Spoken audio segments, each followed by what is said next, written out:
शेतकरी मित्रांनो नमस्कार. कृषी मित्र महेश या युट्यूब चॅनल मध्ये मित्रांनो आपलं स्वागत आहे. मित्रांनो आपण आजच्या व्हिडिओमध्ये बघणार आहोत कापूस पिकाला दुसरी फवारणी कधी करावी, ती कोणती करावी आणि ती कशामुळे करावी हे आपण या व्हिडिओच्या मार्फत मित्रांनो आपण जाणून घेणार आहोत.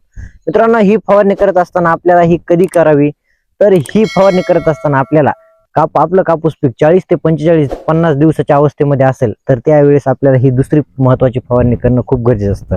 जेणे की या अवस्थेमध्ये मित्रांनो कापूस पिकावर मावा, तुडतुडा किंवा इतर रसशोषक किडीचा प्रादुर्भाव आपल्याला पाहायला मिळत असतो. त्यामुळे याला नियंत्रित करण्यासाठी आपल्याला ही फवारणी करणं खूप गरजेचं असतं. त्याचबरोबर या अवस्थेमध्ये आपल्याला आपल्या कापूस पिकाला पाते धारणा चालू होते. त्यामुळे आपल्याला ही फवारणी जास्तीत जास्त पाते लागाव, जास्तीत जास्त फुटवा हो, त्याचबरोबर शाकीय वाढ देखील जास्तीत जास्त हो, यासाठी आपल्याला ही फवारणी करणं खूप गरजेचं असतं.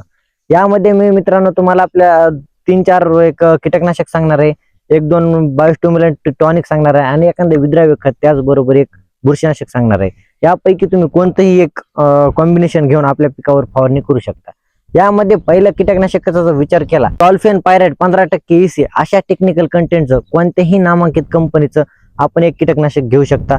टॉल्फेन पायराइट घेताना मित्रांनो आपण 40 मिली प्रति 20 लिटर फवारणीसाठी आपण घेऊ शकता. यामध्ये ब्रँड नेमचा विचार केला तर GSP कंपनीचं मित्रांनो यमराज येतं, त्याचबरोबर आदामा कंपनीचं टर्बूट ह्या नावाने देखील येतं. अशा वेगवेगळ्या कंपनीचं तुम्ही ब्रँड कंपनीचं घेऊ शकता.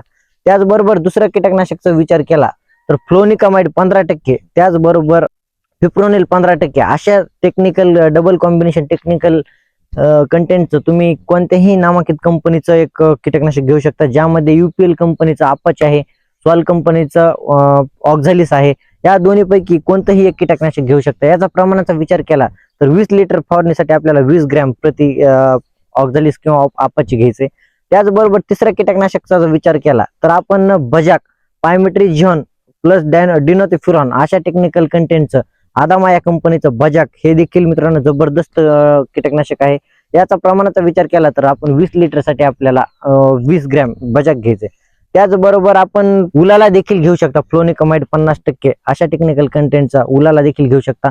प्रति 20 लिटर साठी आपल्याला 10 ग्रॅम उलाला घेऊ शकता. मित्रांनो पहिली फवारणी करत असताना आपण कोणतं कीटकनाशक घेतलं होतं त्याच्या व्यतिरिक्त आपल्याला कीटकनाशक घेणं गरजेचं असतं, जेणे की आपल्या कापसाचा किडींचा रेजिस्टन्स मेंटेन राहावा. त्याचबरोबर ह्या 4-5 पैकी आपण कोणतंही एक कीटकनाशक घेऊ शकता. जास्तीत जास्त फुटवा हो, त्याचबरोबर जास्तीत जास्त पाते धारणा हो, यासाठी एक टॉनिक सांगतो. यामध्ये मित्रांनो इसाबियन घेऊ शकता तुम्ही 40 मिली प्रति 20 लिटर फवारणीसाठी. त्याचबरोबर बायोटा एक्स हे देखील घेऊ शकता 40 ml प्रति 20 लिटर साठी. त्याचबरोबर आदामा कंपनीचं फ्लेमबर्ज देखील घेऊ शकता. याचे देखील जबरदस्त रिझल्ट आपल्याला पाहायला मिळाले आहेत. याचा प्रमाण विचार केला तर 20 लिटर साठी आपल्याला 40 ml फ्लेमबर्ज घेऊ शकता. या तिन्ही टॉनिक पैकी कोणतंही एक टॉनिक घ्यायचंय. त्याचबरोबर यामध्ये एक विद्राव्य खत देखील घेणं खूप गरजेचं असतं. त्यामध्ये काय होतं, आपल्या झाडाचा जास्तीत जास्त फुटवा होतो. त्यामुळे या फवारणीमध्ये जास्तीत जास्त फॉस्फरसची मात्रा असणार आपल्याला विद्राव्य खत घेणं गरजेचं असतं. ज्यामध्ये ICL कंपनीचं 113624 हे देखील तुम्ही घेऊ शकता. विद्राव्य खत प्रति 20 लिटर साठी आपल्याला 80 ग्रॅम 113624 घ्यायचे. हे जर नसेल आपल्याकडे उपलब्ध तर आपण 1261 कोणत्याही नामांकित कंपनीचं 1261 घेऊ शकता. यामध्ये पण देखील फॉस्फरसची मात्रा भरपूर आहे.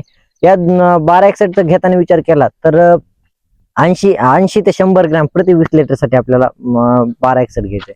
त्याचबरोबर आता पावसाचं वातावरण मित्रांनो भरपूर पाऊस झालेला आहे आणि यावर बुरशीजन्य रोगाचा प्रादुर्भाव आपल्याला पाहायला मिळत आहे. त्यामुळे एक बुरशीनाशक घेणं देखील खूप गरजेचं असतं. यामध्ये बुरशीनाशकाचा जर विचार केला तर आपण एक साधन सोपं बायोस्टिन घेऊ शकता किंवा साफ घेऊ शकता किंवा रोको देखील घेऊ शकता. या तिन्हीपैकी एक कोणतंही बुरशीनाशक घ्या आणि याचा प्रमाण विचार केला तर 40 ग्रॅम प्रति 20 लिटर साठी आपल्याला या तिन्हीपैकी कोणतंही बुरशीनाशक घ्यायचंय. आणि त्याचबरोबर मित्रांनो एक स्टिकर घ्यायला विसरू नका. अशा पद्धतीने एक जबरदस्त एक कॉम्बिनेशन कोणतंही एक कीटकनाशक, एक बायोस्टिम्युलेंट किंवा टॉनिक घेऊ शकता. त्याचबरोबर एक विद्राव्य खत आणि एक बुरशीनाशक आणि त्याचबरोबर एक स्टिकर, अशा कॉम्बिनेशनने कोणतंही एक कॉम्बिनेशन घ्या आणि आपल्या पिकावर फवारणी करा. निश्चितच तुम्हाला मित्रांनो जबरदस्त रिझल्ट आपल्याला पाहायला मिळेल. धन्यवाद.